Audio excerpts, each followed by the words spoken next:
Assalamualaikum warahmatullahi wabarakatuh. Ini merupakan video pendahuluan ya, perkenalan awal ya. Anak sekalian, teman-teman sebelum kita masuk ke materi tentang mikroprosesor, kita perlu mengetahui dulu bagaimana hubungan antara mesin dengan manusia ya. Yang pertama-tama ya, kita manusia ya membuat mesin itu untuk memudahkan kehidupannya. Nah, awalnya manusia itu membuat mesin secara mekanis ya. Jadi manual ya, mekanis. Misalnya contoh mudahnya ya dalam kehidupan kita sehari, awalnya ya kita bikin mesin ini, mesin cuci misalnya gitu ya. Mesin cuci atau di pabrik ya, semua sistemnya mekanis. Nih 2 lubang nih, yang ini untuk muter mesin, yang sebelah sini untuk mengeringkan ya. Jadi ada 2 lubang. Jadi habis dimasukin mesin baju di sini, dia diputar, digiling ya di sini untuk membersihkan. Kemudian bajunya dipindahkan ke sini, diputar untuk mengeringkan. Ini manual ini ya, manual mekanis ya. Tapi lama-lama manusia terus berkembang dan akhirnya membuat mesin yang memiliki kecerdasan ya. Seperti kalau mesin cuci ini, kalau sekarang tidak usah ada pindah-pindah, masukkan ke sini ya, satu lubang ini masukkan, nanti di sini akan diproses ya oleh mesin ya. Dia memasukkan air sendiri, setelah itu dia mencuci sendiri, setelah itu dia mengeringkan di sini ya. Sudah jadi satu tempat di sini ya. Jadi itu kira-kira ya. Atau dulu manusia harus masuk ke teller ya kalau ngambil uang, sekarang sudah bisa menggunakan ATM. Berarti ini merupakan mesin yang memiliki kecerdasan. Jadi diawali dari keinginan manusia untuk memudahkan kehidupannya, kemudian manusia mulai membuat mesin yang bekerja secara mekanis untuk membantu ya. Dan selanjutnya manusia mengembangkan mesin yang memiliki kecerdasan. Jadi poin pentingnya kecerdasan di sini. Selanjutnya ya. Nah, apa sih mesin yang memiliki kecerdasan itu seperti apa sih? Itu sebetulnya kayak seperti robot ya. Jadi robot itu kan mesin yang memiliki kecerdasan ya. Jadi sebenarnya ini termasuk robot ini ya. Robot cuci ya, robot cucian baju ya, kira-kira begitu ya. Nah, tentunya mesin yang memiliki kecerdasan ini memiliki kriteria. Yang pertama, dia harus bekerja secara otomatis, dapat bekerja dengan sendiri.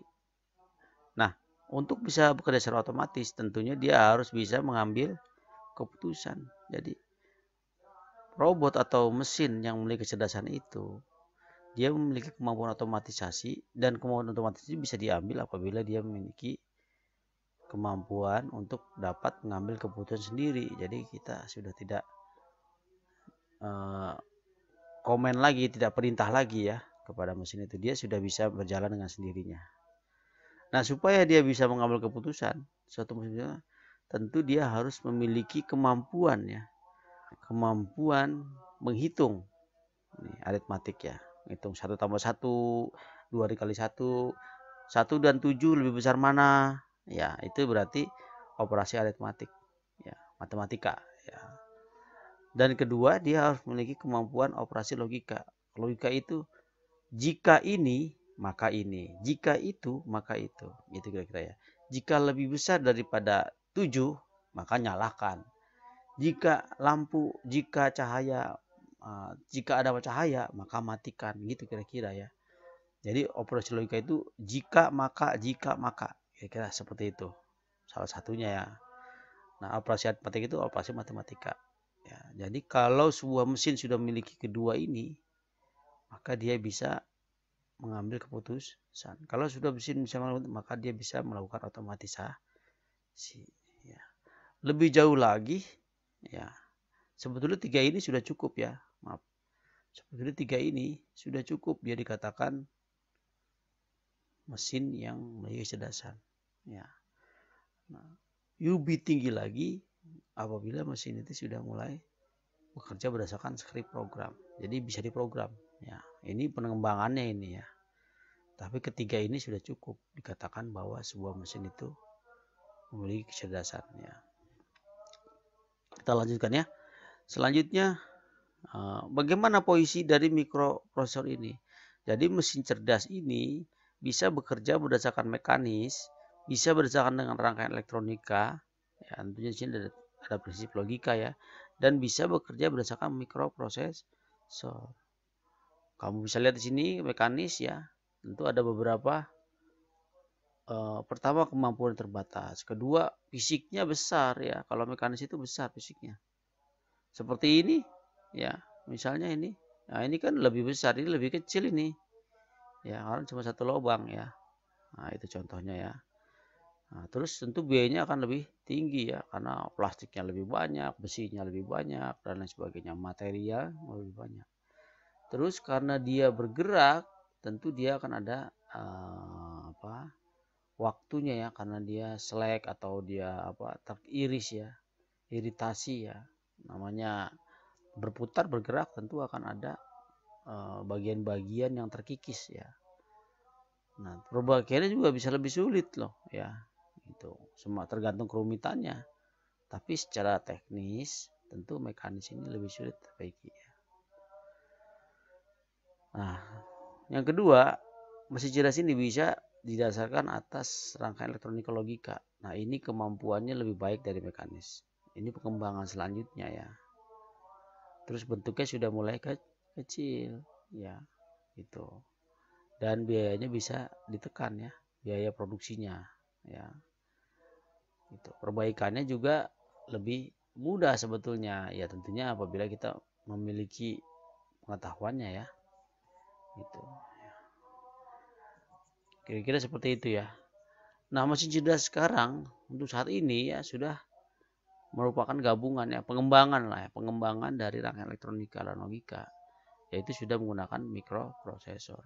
Semua yang dimiliki oleh rangkaian elektronika itu dimiliki oleh prosesor, ditambah dengan prosesor ini bisa dilakukan pemrograman ya, sehingga dia bisa lebih cerdas ya, bisa diatur ya, bisa diatur karena dia bisa diprogram ya.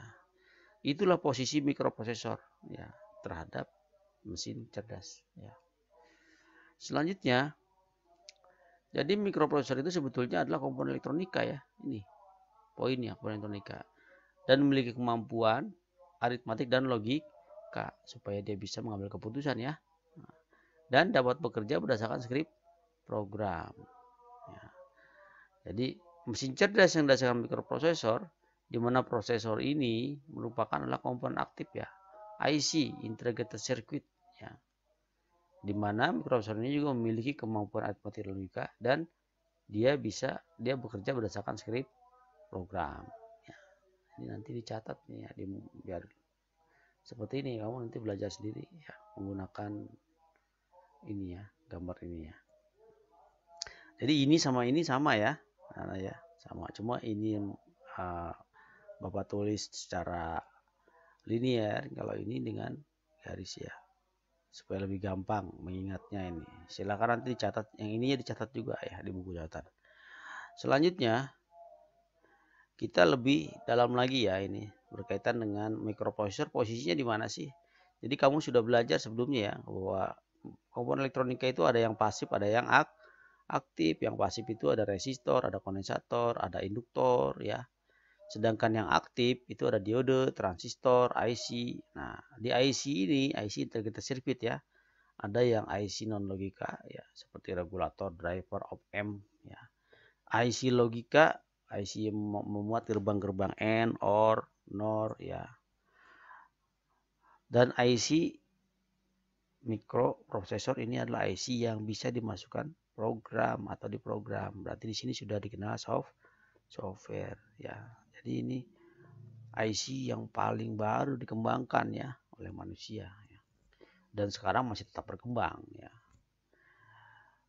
Nah, berarti sekarang kamu sudah mengenal ya apa itu mikroprosesor itu, gimana asal muasalnya ya prosesor itu. Kalau dari urutan yang tadi Bapak sudah jelaskan.